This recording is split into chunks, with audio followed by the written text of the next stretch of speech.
Hi guys, this is Andrew again from watchaddiction.us. Got something a little bit different for us today.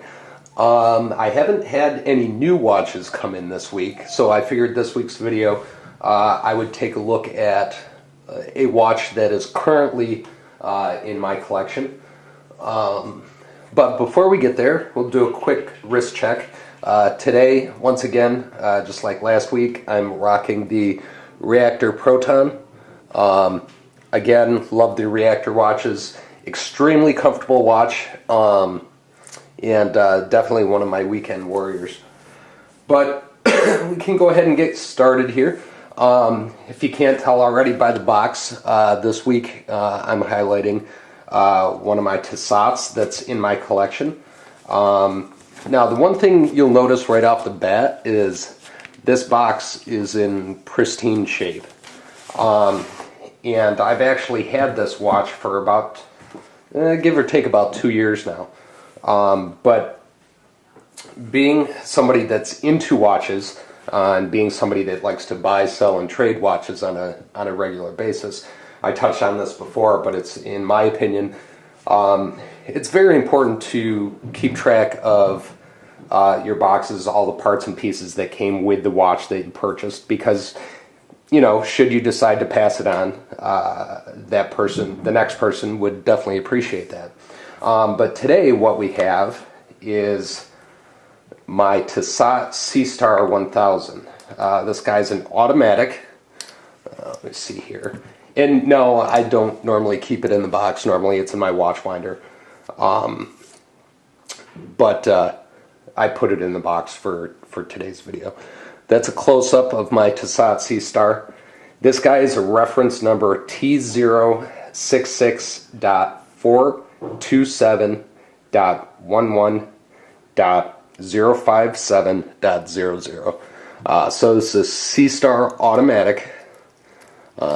You can see the display back with the movement in the back. Definitely one of my more favored watches. It took me a little bit to save up for this guy. I purchased this guy a few years back from an authorized dealer. So let's, before we dive too much into the watch, let me just show you what comes in the box with this guy. So I'll just set this guy off over here. First, in this box, have the international warranty card.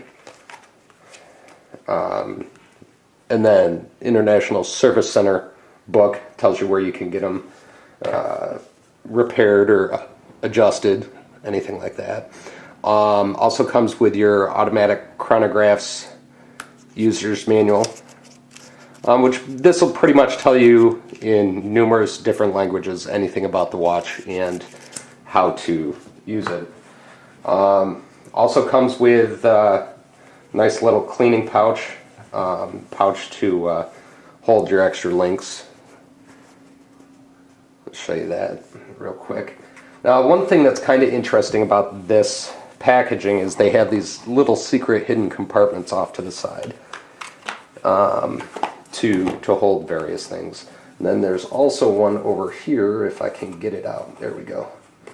On this side, we have just more of the one of their marking pieces. This is actually a official timekeeper booklet for sports in 2001, which I believe is when this watch came out, but tells you about different races that Tissot is a part of. Last thing about this box that's kind of interesting, and see if we can get it out here.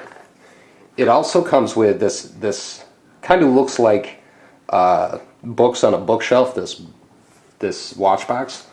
But if we pull these guys out, these are actually Tissot watches. It tells the whole story of the Tissot watch company. Nice little book that tells you all about the company, all about how it got its origins, and then how it's worked its way up into today. This book right here, yeah, I want to say this goes through and shows you all the various models of Tissots and their reference numbers up until this point. So those are nice. Those are, you know, a nice little add-on that gets thrown in with the box, which this guy definitely has. Now, while I put this box back together, we're going to take a little bit of a pause, and I'm going to let you, I'm going to show you some more close-up pictures of this watch itself, so that you have a little more reference to what I'm going to talk about next. Thank you.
Alright, welcome back. Hope you guys liked those pictures, close-up pictures of this Tissot.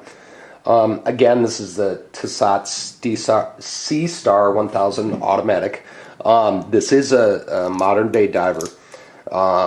So we've got the unidirectional bezel on this guy to keep track of your oxygen supply while you're diving. Nice heavy clicks on that. And if you can see real close, this isn't just a sticker on here. These are actually raised indices or raised numbers on this dial. But the other thing we have going on with this guy is the helium release valve. I'm not a diver, so to be quite honest, I don't understand a helium release valve or what the benefit is of it. I'm assuming it has something to do with pressure equalization when you come up from diving, but again, I'm not a diver, so you know, I really don't know on that. As far as operating the chronograph on this guy, in order to protect the pushers, there's the little collar here actually screws out. You can see it screw out a little bit, and then you can press to start the chronograph. And then again, to reset it, you screw out unscrew the collar on the bottom one. This is after you've stopped your chronograph, of course, and then hit the reset. Everything jumps right back to zero, and you are good and ready to go for the next time around. This guy does also have the other benefit that the screw down collar has also is it adds to its water resistance. Does also has a screw down crown on this guy, as well as quick set abilities to change the date on this movement. I am actually going to apologize because I didn't do my homework ahead of time on this video, so I'll throw it in the description if I have a chance to figure it out. I don't remember what movement is in this watch, but it is a 15 joule movement. Really nice heavy watch. I mean, anybody that's watched my videos knows that I'm a huge fan of heavy watches, and that's what one of the things that attracted me to this watch in the beginning. But the slight problem that I have with this watch that causes me from not being able to wear it a whole lot is the fact that in my Monday through Friday job, I wear a lot of suits and wear a lot of dress shirts. Now, in my opinion, the watch is perfectly fine to wear with the outfits that I wear. The problem that I have is the thickness on this watch. So when wearing this watch, it's raised up off your wrist pretty good. And it's, for me personally, it's just doesn't fit well underneath my dress shirts and underneath my suit coats. So don't get as much wrist time with this guy as I have. Again, show you some close-ups of this. What the one claim to fame that I've had with this guy is this watch specifically is the only watch I took with me to Costa Rica on my last trip. And the watch, I mean, you can see based on the video and based on the close-up pictures, it had no problems dealing with the sand and the surf in Costa Rica. Took this guy both swimming in the ocean as well as in resort pools, that type of thing. This guy kept right up with me with no problems whatsoever. But that's pretty much it. You know, one of the things I will say, this guy, it's very possible this guy could end up for sale. Just because I don't get the time with this watch that I think it deserves. So I might end up actually posting this watch for sale. If I do, I'll throw a link down in the description for you guys to take a look. Just to throw out there, when I did buy this watch, here's the original tag that came with it. This guy was $12.75 brand new from an authorized dealer. Obviously, it's a used watch, a few years old. Personally, I'm not going to expect that much out of it. I think this watch has definitely earned its money for me.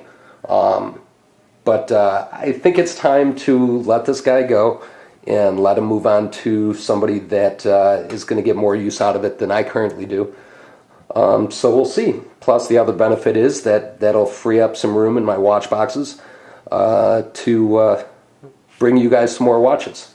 Anyway, thanks again for checking out my video. Feel free to subscribe. I'm trying to do videos each week now.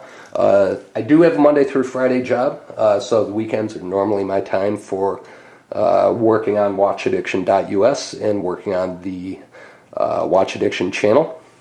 Also, don't forget to check us out on Instagram. We're at watchaddiction.us on Instagram as well. Thank you guys, and have a good one.